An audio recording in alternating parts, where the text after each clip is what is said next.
Alright, what's up guys? New deck profile today. We are doing Beetroopers. Brand new archetype. It's actually TCG exclusive. I like it quite a bit. I think it's very interesting to play, very versatile, and more importantly than anything else, it can be used with Giant Ballpark, which is one of my favorite field spells of all time. I don't know what it is with field spell decks that I am very good with, but I love the Giant Ballpark. So definitely doing an update to this. I haven't done an update to Giant Ballpark, and a lot of you have requested it for a long time. About a year ago, I actually did top a regional with Giant Ballpark. So let's get started. We are playing 3 copies of Beetrooper Scout Buggy. This is the all-new searcher. Basically what it does is on normal or special summon, you can summon another copy of Beetroop Scout Buggy. This has an effect where it's a kind of like a continuous effect on the card that prevents you from special summoning monsters that are not insect monsters. But like once you get rid of this card and summon a link to once you get rid of this card and go into a link to insect monster, you can go back to summoning non-insects. It just locks you in as long as this card is on the field. So it's not like, it's kind of a restriction, but it's not like one of those restrictions that locks you out for the rest of the turn or anything like that. It just locks you out while the card is on the field, so it's fine. And most of the time, honestly, we'll be going mostly into insects anyway. So we use 3 copies of that. That's one of the best cards in the deck. It's obviously kind of like the Searcher. 3 copies of Beetrooper Scale Bomber. This is another card that's really good. Basically, if an insect monster is normal or special summon, it doesn't even have to be a Beetrooper, like any kind of insect monster. You can special summon this card from your hand. And then it also has a quick effect where you can, if your opponent's monster activates an effect, you can tribute a insect monster and then destroy that monster. It doesn't negate, but it does destroy. That second effect, like, it comes up sometimes. Honestly, like I said, I like playing this deck as more of a going second deck than a going first deck. But listen, if you wanted to play like a pure going first Beetrooper, you'd probably want to end on that. We play 2 copies of Beetrooper Sting Langer. This card is also, obviously they're all new, but this card is kind of like their bigger monster. Basically, this is kind of like a hand trap. What you can do is you can take an insect monster in your graveyard and a monster in your opponent's graveyard and then place them both at the bottom of the deck. This is a quick effect.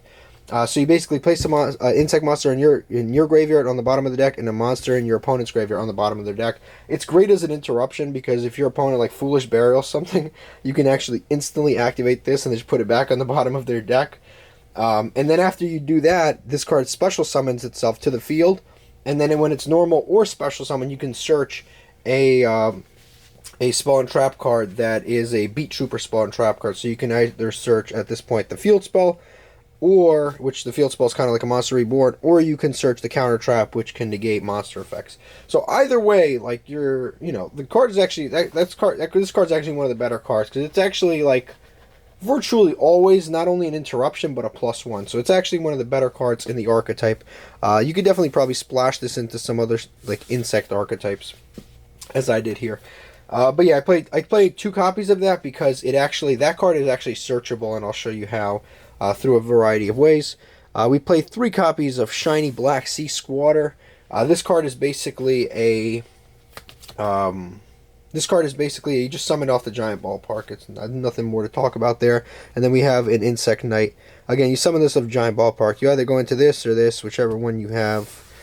Yeah, usually go into the 2000 one, but when you go into a slightly longer game, you'll end up going into the Insect Knight. It really doesn't matter. If you open them in your opening hand, it also just does not matter because there's a new link to Insect Monster that gives you an extra normal summon, so you just get to spit out your board anyway.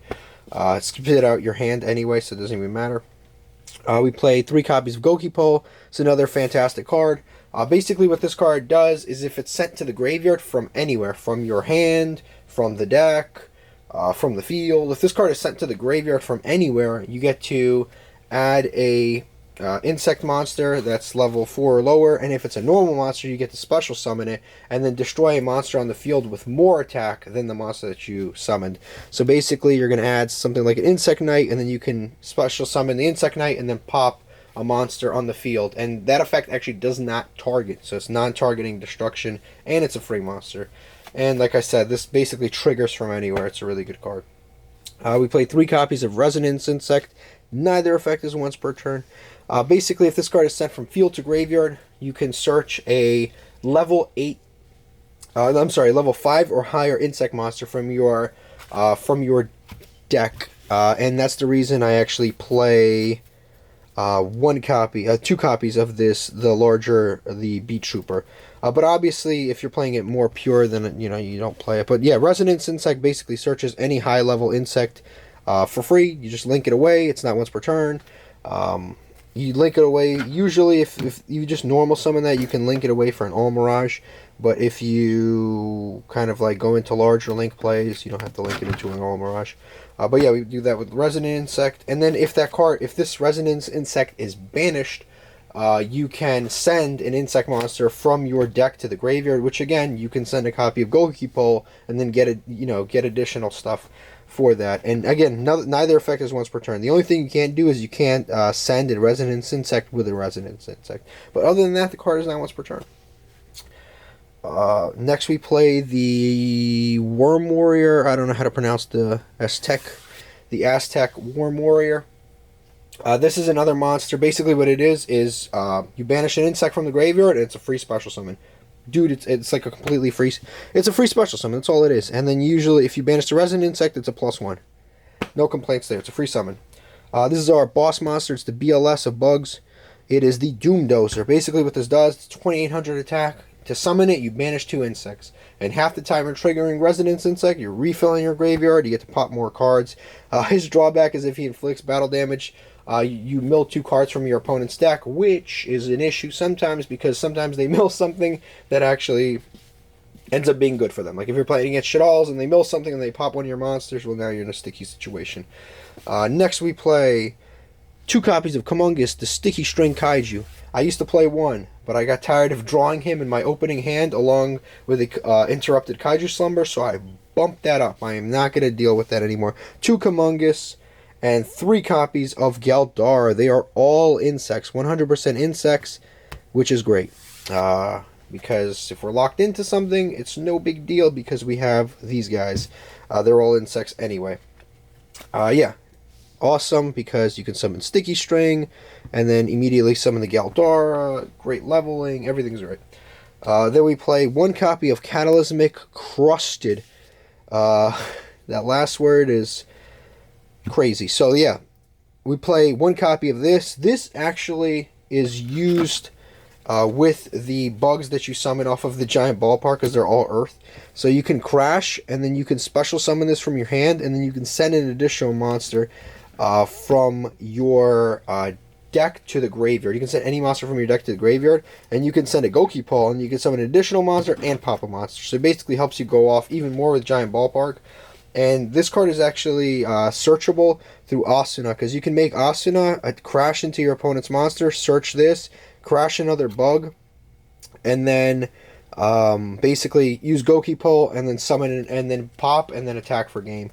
But basically, Asuna allows an OTK with this card. Very, very, very good card. So I'll move that up. Next, we play 3 copies for the spells. 3 copies of Giant Ballpark. Greatest field spell to ever be printed. Competing with Phantasm, the Pacifist City. Pacifist, the Phantasm City. 3 copies of that. This card's insane. So basically what this card does is whenever there would be damage calculation or battle damage of any kind, you can negate the damage that's taken. Whether your opponent's attacking you or you're attacking your opponent, you can negate the damage that would have been taken, and then you can send a normal insect monster from your deck. You can send a insect monster, a normal insect monster, an insect monster of any kind from your deck to the graveyard. If it's a normal one, you can special summon it, and you can special summon up to 3 with that name. So basically, like, let's say you're attacking with this Beetrooper, you attack with this Beetrooper, you make the battle damage 0, and then you send Insect Knight to the graveyard, and then you get to special summon 2 more all 3 Insect Knights from your 2 from the deck, and then 1 from your graveyard. You basically have to swarm the field with insects, and the amazing part about that is that this happens during damage calculation, so your opponent can't even Ash Blossom it, even if they wanted to. They have to have an effect. They have to negate the activation of the card, but the card is already face up on the field. They can't negate the activation because it's just applying a continuous face up effect. So it's very, very difficult to actually deal with this card once it is face up on the field, because it happens in a timing in Yu-Gi-Oh! That's very difficult to do anything about. It has an additional effect that almost never comes up, which is if one of your monsters gets destroyed, this is on the field, you can special summon an insect. Is it from like the graveyard? It almost never comes up. Yeah, if a card is sent to the graveyard, you can special summon a normal insect monster from the grave. That never comes up. I don't know why. But basically, if your opponent destroys a card, you can summon a normal insect.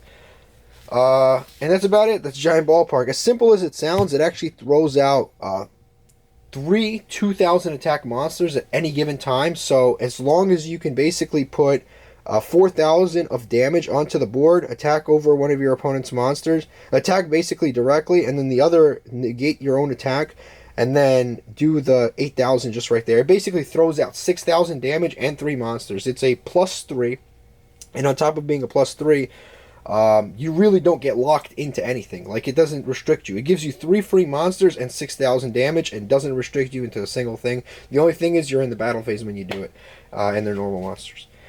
Next, we play the Beetrooper formation. This is their field spell. I know it's kind of conflicting to use this plus this, but again, this doesn't lock you into anything, and neither does that, so it doesn't really matter. So you could just use the Beetrooper formation first because it's searchable. This lets you monster reborn a Beetrooper monster, and then you take damage equal to its attack. I don't even know why that restriction's on there. It just makes you lose in time for no reason. So that effect is there. And then if one of your monsters is destroyed, your Beetroopers is destroyed, you can summon basically a token to your side of the field, the insect token.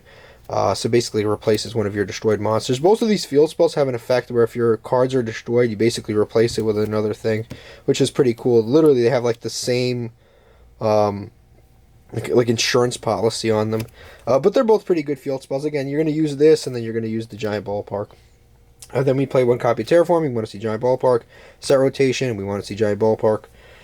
Interrupted Kaiju Slumber. We still want to see Giant Ballpark, but Interrupted Kaiju Slumber basically wipes our opponent's board and puts 2 Kaijus on the field, and our Kaiju's always going to be bigger and better.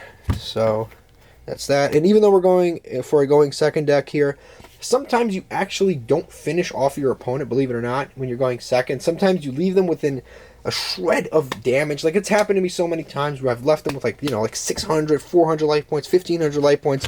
So you could just search this counter trap, just in case you already have access to the other field spell. You just search this counter trap, and basically what this allows you to do is if you have a Beetrooper monster on the field, you can, and your opponent activates a monster effect, you can negate and destroy that, and then this card actually sets itself back to the field. It does suck that this card doesn't negate spells or traps. Spells, traps, and monster effects. It just negates monster effects. But I mean, it's like, dude, it's a recurable and easily searchable counter trap. Like, I can't complain too much. Plus, it's a common. I mean, come on.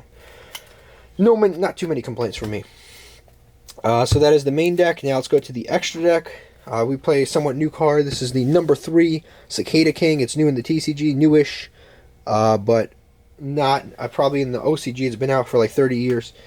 So we play that. Basically, this card is, again, another monster negate. There's so many monster negates at this, it's outrageous. And then, if this card changes its battle position, you can summon an insect monster from your hand, and there's no level restriction on that. You can summon level 7, level 8.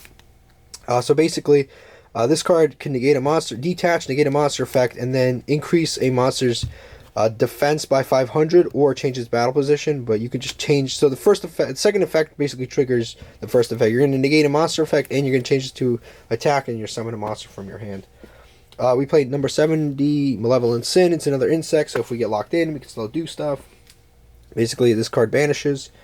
1 Abyss Dweller. This is just more stuff to do with our with all of our bugs after we get them for free off the field spell. 2 copies of All Mirage. You need All Mirage basically if you open Goki Pole, or you open with what's the other card? Or Resonance Insect. If you open with either of them, you can just link them away and get their effects on field. Insector Picoflane. This card is actually amazing. What it does is all it requires is 2 insects. It doesn't lock you into anything. You can discard a card from your hand, which again triggers Resonance Insect, to attach a which will equip an insect from your deck to your side of the field. So in a sense, it's actually kind of like Union Carrier for insects, which is insane. It's like, it really is like Union Carrier for insects that's not banned. And obviously it's very good in Zectors, but it's even good in this deck because you can include stuff like, you can equip stuff like Resonance Insect, you can equip stuff like, what's this thing called? You can equip stuff with a Goki Pole, Resonance Insect, basically, to the monster. Also, it has an effect where you can shuffle 3 insects in your graveyard back into your deck and then draw a card. Which, again, you're getting all these resources for free anyway, because the field spell is a +3, so you might as well get a bunch of draws out of it. Play the Shinobi Insect. This card's brand new. Link 2 Insect. Decided to give it a try. 1 copy of Asuna. Like I said, there's a little combo with Asuna and the Earth Giant statue guy. Yeah, where you crash Asuna. Try it out online. We play 2 copies of Beetrooper Armor Horn. This card, again, this card actually locks you, doesn't lock you permanently, but while this card is face up on the field, you can only go into insects. But this card locks you into insects, like, on the card text. Like, not permanently for the turn, but just on the card text. So, basically, what this card does is, after you link summon it, you can normal summon an extra normal summon of an insect monster. Very good, because it, like, throws out your hand, which is great. Yeah, it throws out your hand. And then it also has an additional effect where you can banish 3 insects in order to special summon this card from the graveyard, which is also a great effect because it'll make the Link 4 just so much easier to make. Also, if you banish a Resonance Insect, you know, I've heard this before. 1 copy of Nightmare Phoenix, 1 Papillion. This is another like decent card. Basically, what it does is you summon it for every insect you used. You get a counter on it, and then you can detach counter or remove counters in order to special summon level 4 or lower insects from the graveyard. 1 copy of Giant Beetrooper Invincible Atlas. Super cool name. Basically, if this card's 3,000 attack, which it is, you can. If this card's 3,000 attack, it can't be destroyed by card effects, and it can't be targeted by card effects, so it's kind of like Dragoon. And then it has an effect where you can tribute an insect, and then you can make this thing gain 2,000 attacks, making it 5,000. Or you can tribute an insect to special summon a Beetrooper monster from your deck. So it's kind of like, in a certain sense, it's almost like it's like a Dragoon access code talker. Like, it really is. It's like a mix of Dragoon and access code talker, because it's like 5,000 attack, and then it can't be destroyed by battle, or it can't be destroyed by card effects or targeted. But weirdly enough, if you increase its attack, it actually loses its protection, which that is just stupid. I don't even know why I did that. But either way, this card's very, very good. It's very easy to make because it's a Link 4, but it just requires 2+ insects. And like I said before, this thing, it's very easy to link climb with the Beetrooper Armor Horn, and this card brings itself back. So it really doesn't. Yeah, it brings itself back just by banishing insects in the graveyard. So it's extremely easy to go into this thing. So losing it is like not that big of a deal.